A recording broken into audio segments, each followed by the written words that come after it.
Hello and welcome to the Headache Doctor podcast. I'm Dr. Taves, joined today again by Dr. Stoerzbach.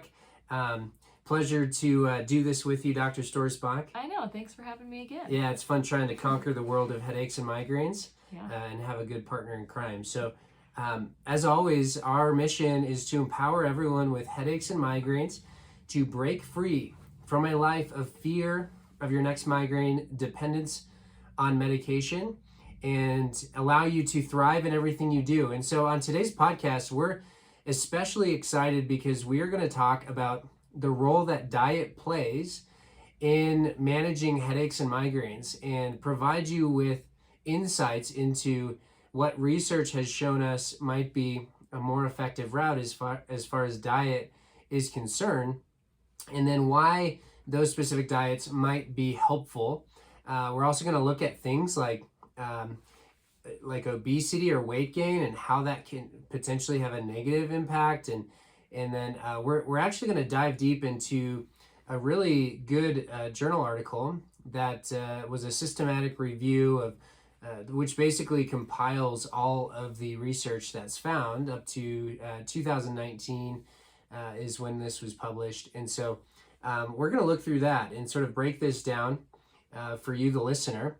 And there's a lot here. So we could have, we might actually break this down into multiple podcasts.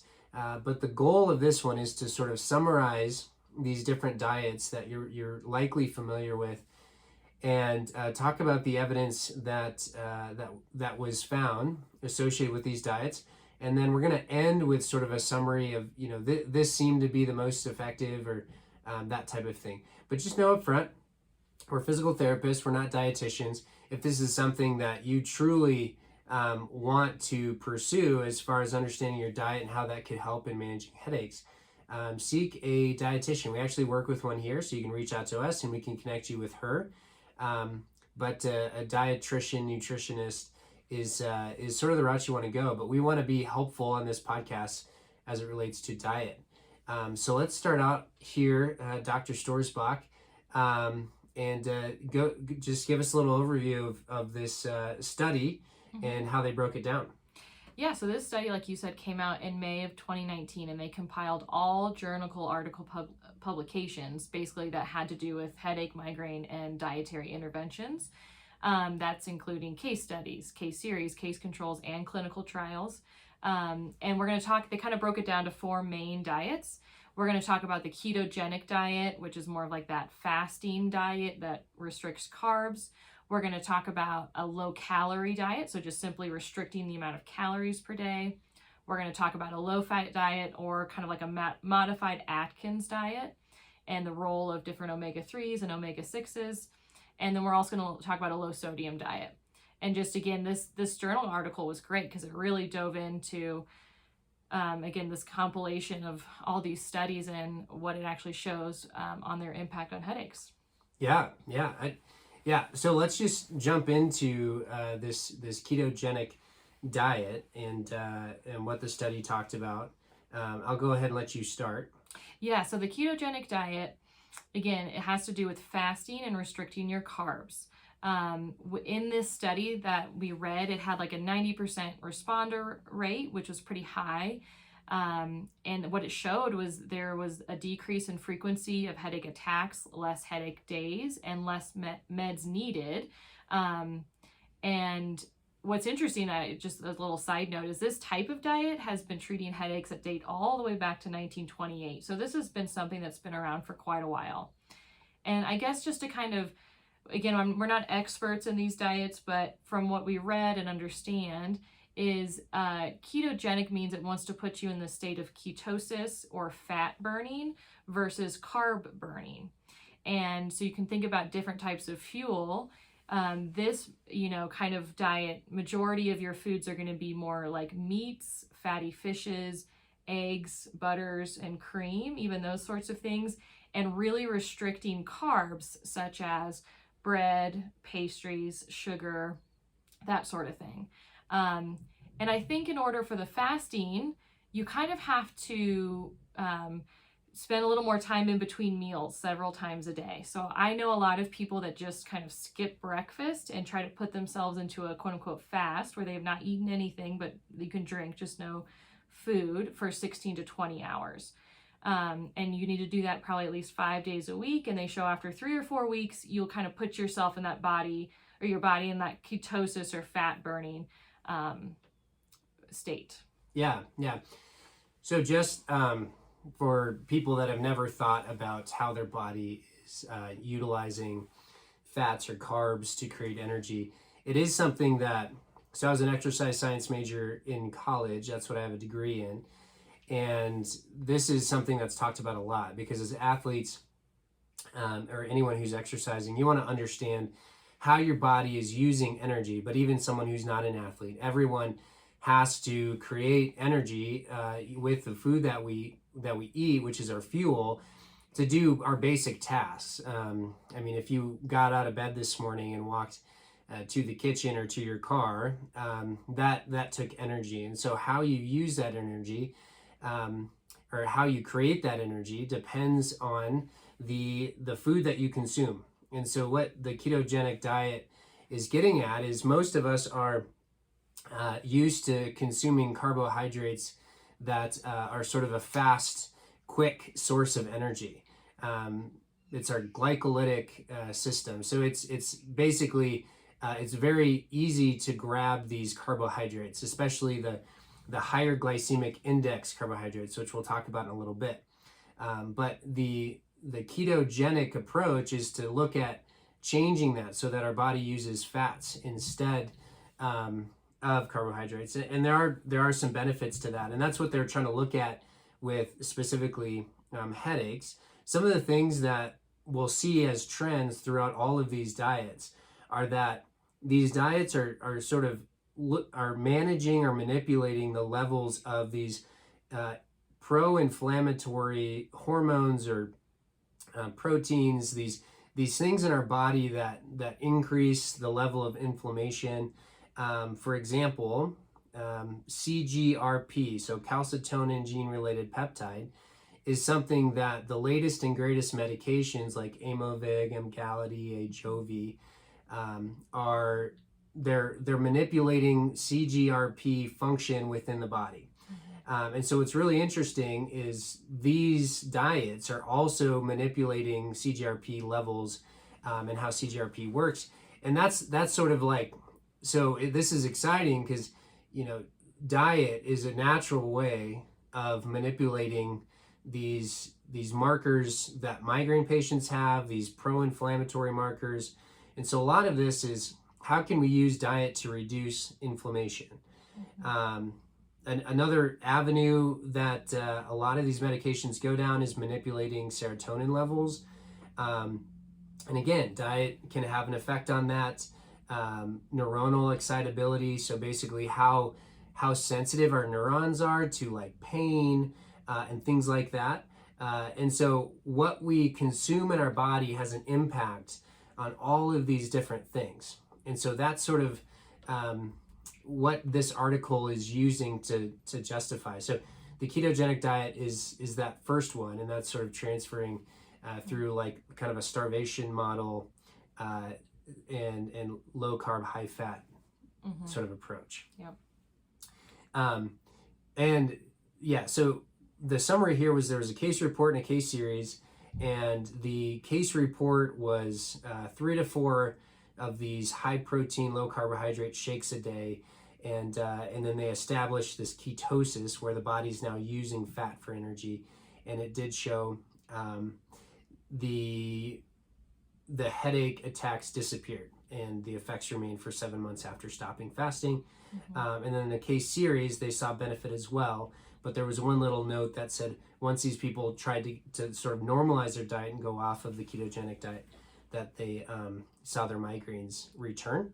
I don't know if that was temporarily, but that was just kind of a side note. So at least in the short term, these ketogenic diets can be helpful.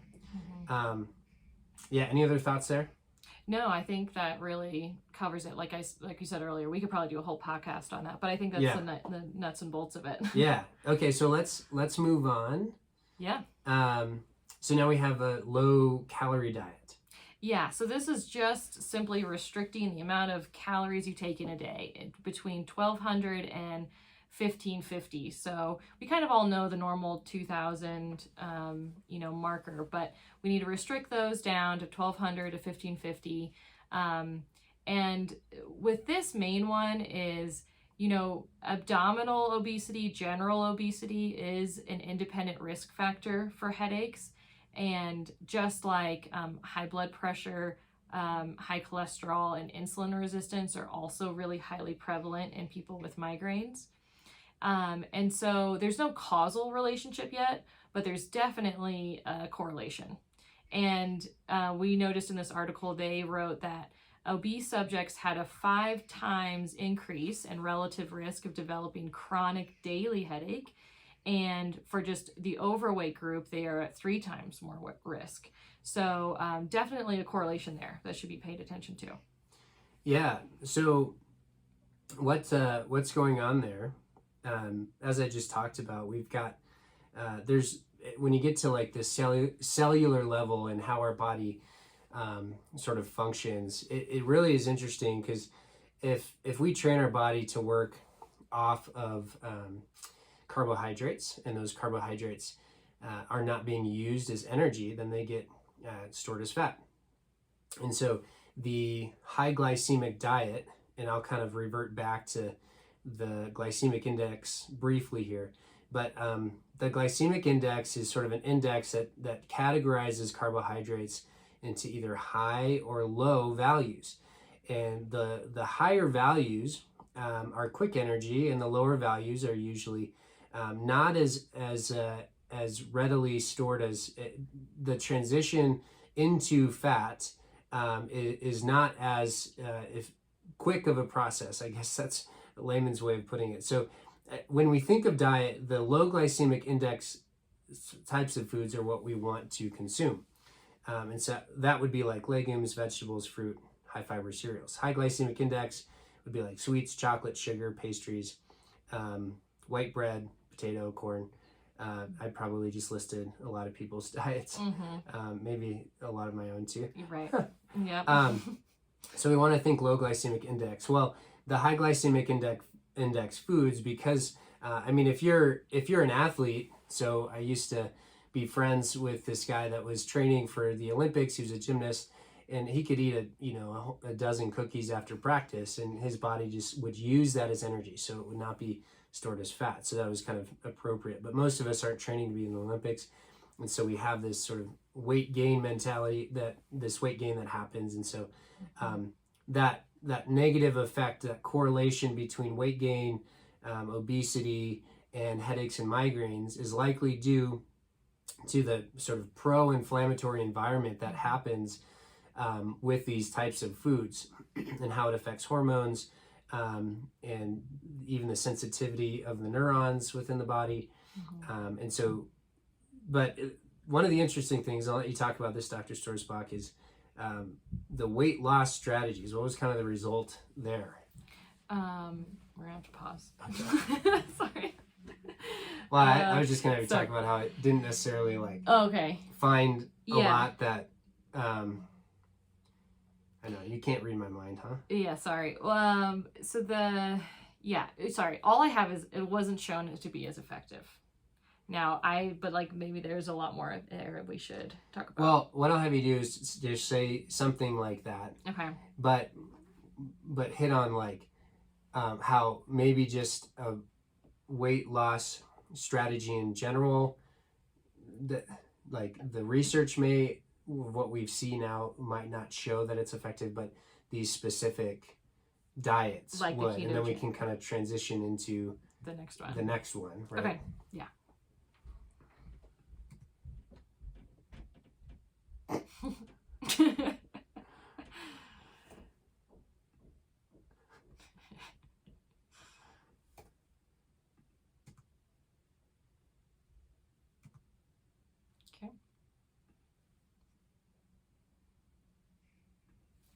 Yeah, so primarily, this was actually shown to not be as effective as some of the other diets we looked at. And so just simply restricting your calories or just doing weight loss strategies, there might be some correlation there, but at least from this research, it looks like more specific diets, like we'll talk about a low fat diet next, or the ketogenic diet, like we just talked about, seem to be a bit more effective. Yeah, and I'm gonna just sort of a sidebar, the impact that weight gain and obesity has on our body physically is not accounted for here. Mm-hmm. And I think that's playing a major role in the mechanical components of this, which is what we work on. So the stress that's through your neck, the sedentary lifestyle, the loss of joint mobility, because if we're gaining weight, if generally sedentary people are going to be prone to weight gain and obesity, and so that's gonna lead to joints, muscles, tendons, ligaments that are not functioning, moving throughout the day in a healthy way. And so that sort of mechanical component is part of that. But for the purpose of this podcast, we'll stick with diet, but just know that weight loss strategy, like if you're just on a general weight loss strategy that includes exercise, like that's absolutely going to be beneficial. But this study looking at diet purely, I think the takeaway was there's more specific diets that the study does show will help. All right, so let's transition. What's next? So now we've got the modified Atkins diet, or kind of basically just a low fat diet. In these studies, they had participants restrict their fat intake to 20 grams a day or less for 12 weeks. And they did show a decrease in headache intensity, frequency, and decreased use of their abortive medications. Now, the big thing with this is the type of fat they were taking in primarily came from olive oil. So I want to break down different types of fats, because fat isn't all the same. And there's two different types of essential fatty acids. They're called essential because we need them. So don't take this away and go, I don't need one, or I only need the other. We do need both, but it's important that we kind of find the right ratio. So we've got these omega-3s and omega-6s. Omega-3s have shown to be better for decreasing inflammation, and definitely show higher headache improvement when there's a diet with high omega-3s, such as olive oil. Now, omega-6s tend to have more of an inflammatory effect, and they've definitely shown, again, a diet really high in omega-6s, you're more likely to have headaches. So I kind of found a website that showed all the different types of fats and oils that show the ratio of this. One thing to take away is, like, evolutionarily and through centuries, we generally were taking a lot more omega-3s and a lot less omega-6s, but now in our modern Western society, that's kind of flipped. And they've even shown that it's like a 16-to-1 ratio, like kind of the opposite of what we are really genetically made up to do. And so I just think this is something for me too, that we have a lot of vegetable oils. And so sometimes people just think, oh, vegetable oil, it's probably better than butter. And we really should actually look at what the type of oil it is. So like I said, olive oil is great. But if you see things that are high in soybean oil and corn seed oil, and let me find a couple others here. Cottonseed oil and sunflower oil are actually really high in omega-6s. So we kind of want to minimize those. And then you want to find things that are low in omega-6, high in omega-3s, and that's actually butter, coconut oil, lard, palm oil, and olive oil. So those are just some good takeaways if you're choosing oils to cook with or use in your dressings and stuff like that. Maybe take that into account. Yeah, absolutely. So this low-fat diet, the result was a decrease in headache intensity, frequency, and use of abortive medication, which is great. That's one of the highlights in some of these studies is reduced need for meds, which we're all about. Yeah, and I just want to talk about kind of what's the mechanism behind that. Basically, they are talking about prostaglandins, which again are made from these essential fatty acids, they take part in our platelet function and regulation of vascular tone. That's kind of a fancy way of saying like how easy our blood flows through our arteries. And so if you, again, have this better ratio of omega-3s to omega-6s, you can actually decrease your inflammation and open your arteries up a bit. Yeah, it's all kind of stemming back or circling back to inflammation. Mm-hmm. And we want to prevent this pro-inflammatory environment. And there's actually a statement in this article. It says, in both migraine and food sensitivities, inflammation induced by food could make the pro-inflammatory environment, which is needed for the induction of headache by other triggers. So that is basically saying the type of food that we consume, and in this specific diet, it's the fats that are going to be more harmful. It will lead to a more pro-inflammatory environment, which makes us more likely to feel these other triggers. At least that's what term it uses here. For us on this podcast, what we talk about all the time is the neck.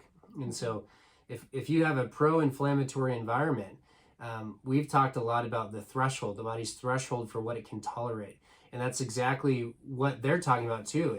Is your threshold dropped, and that the increased inflammation within your body is dropping your threshold, and then that's making you more likely to experience or feel this neck problem that you're having, which is what we know of as headaches and migraines. Mm-hmm. And so we like this article because it gives us very practical like take-home things that you can change without a prescription from a doctor, or without going to see a doctor, that can reduce your need for those abortive medications. So, and then we have Elimination Diet. Should we transition, or do you have another thought there? No, I think we can transition. All right. Yeah. So Elimination Diets. What were some of the takeaways here? Let's pause it. Sorry. Okay. Well, because are you the one who added all this on here? Oh, now it's my fault. Well, no, I don't feel like so for Elimination Diets, basically, as I understand it, is like you're choosing these these foods that are more consistently correlated with headaches, and you're choosing to do one at a time for a certain amount of time to see if it has an impact. Well, Elimination Diet, like I'll talk about how I did the Whole30, which you take all these inflammatory foods out and then you add them back in and see how everybody responds. Or you can get tested through like what did they call it? Like the IgG antibodies and food antigens. Okay. So you can actually test to see if your body has like a true allergy. And that was kind of the takeaways. Like if you have a true allergy, like this can be a helpful way, because it is seen to increase inflammation if your body's has an allergic response to these foods. Okay. And then did we have one on low sodium? Was that your last one? It was, but honestly, there wasn't a huge correlation. There's just some thought to think a high blood pressure could trigger more of a headache, and so if you can, some thoughts. So we'll just briefly hit on these two, and then sort of have a few takeaways and call it good. Okay. So I'll have you start with what's Elimination Diet all about. Oh, right. You don't have to delete where we're there. I already deleted. Okay. Ahead of you. All right.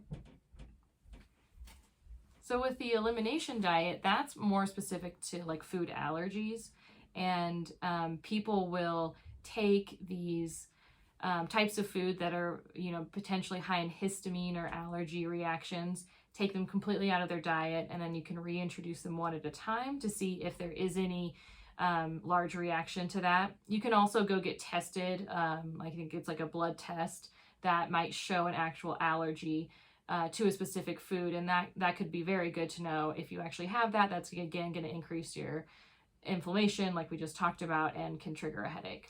Yeah, so this is probably one of the more common areas when people think of headache triggers. They'll think of things like alcohol, coffee, cheese, chocolate, red wine, carbohydrates, stuff like that. And so these the elimination diet approach is really addressing those specific foods that you've noticed you have a negative response to.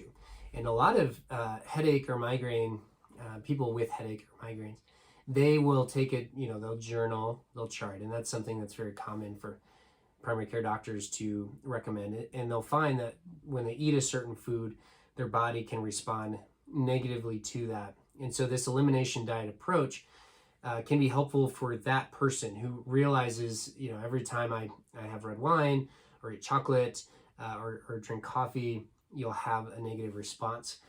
If you're not sure, because sometimes it can be a delayed response, or there's multiple factors that sort of confuse what triggered your headache or migraine, then getting a test can bring clarity to that. Mm-hmm.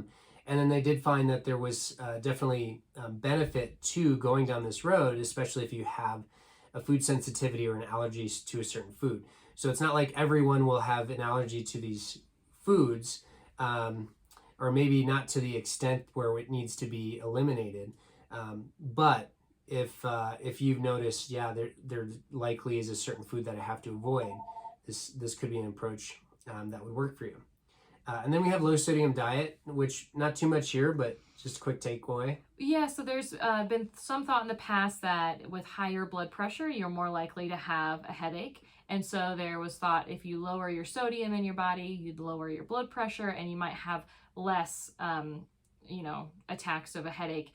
There actually isn't a lot of evidence behind this one. So I don't think it's worth talking about. All right. Ignore what Dr. Stoerzbach just said. So sort of to summarize, this may have been high level. Some of it may have been too in the weeds. Hopefully it was in your sweet spot and you could really take away a lot of good stuff. Some of the things that I really liked, so this sort of like understanding the glycemic index and these carbohydrates that are high on that glycemic index, trying to avoid those. So again, that's like chocolate, sweets, pastries, rice, potato, corn, sugar, white bread, and then supplementing those with like vegetables, fruits, high fiber cereals, legumes, that type of thing, because they've seen really good responses with that. So after 3 months, headache intensity reduced following the low glycemic index diet.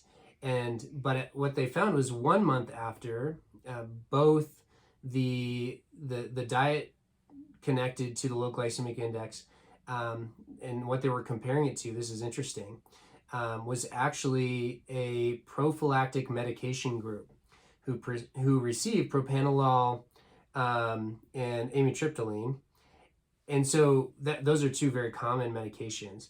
And so comparing this diet to medication at 1 month, they were both effective. At 3 months, only the diet was seen to be a significant reducer of the headache. So that's specifically to that low glycemic diet. But these others have shown, when they compare it to the abortive medications, it's reducing your need for those medications. And so the takeaway from this article is explore these diets. So if there's one of these that caught your interest, I would either reach out to us or find a dietitian or someone who's an expert in this area and figure out what that looks like for you specifically. In general, just start, sort of replacing certain foods with other foods and see how that goes for you. And then, elimination diet, if you have noticed that food sensitivity for that specific food, and getting those good healthy fats. Any other thoughts? This is a kind of another sidebar, but just because I know there is also a correlation of depression and headaches, and a lot of people are on antidepressant meds. There's a specific type of antidepressant med that does call for a low tyramine diet. I just want to throw it out there. If you are on what's called an MAO or a monoamine oxidase, you should, if you're on a med, Google it, see if it's this type of antidepressant. And then it'll say, please really try to avoid all tyramine types of foods. And you can Google, there's all sorts of types of foods that are high in tyramine. And that includes those like kind of elimination diet type things like aged cheeses, certain fermented products, certain nuts, that sort of thing. So just a little sidebar, but for those people out there, that's something else to consider. Yeah, yeah. So there you go. There's everything plus more that you would want to know about headaches, migraines, and diet. And again, we might go into more detail with a specific diet on here. If you would like to know more or have specific questions, please reach out to us. Our email here is hello@noveraheadachecenter.com. Email us with questions. Bria is our director of patient experience. She will communicate with you, and those will get directly to us, and we can sort of cater our podcast to those questions. We always love to get feedback because we're on a mission, and we're going to be on this mission for a long time. So if we can improve what we talk about or our processes, please let us know. And of course, if you appreciate this podcast and the information that we just provided you, we would like for you to subscribe so that you get notifications when our podcasts are uploaded on Mondays. And of course, write us a review and tell your friends. And that is the best way of getting the word out and allowing us to let people know that they don't have to be dependent on medication or fearful of their next headache or migraine, and that they can thrive in everything they do. Again, this is the Headache Doctor podcast. Thanks for listening.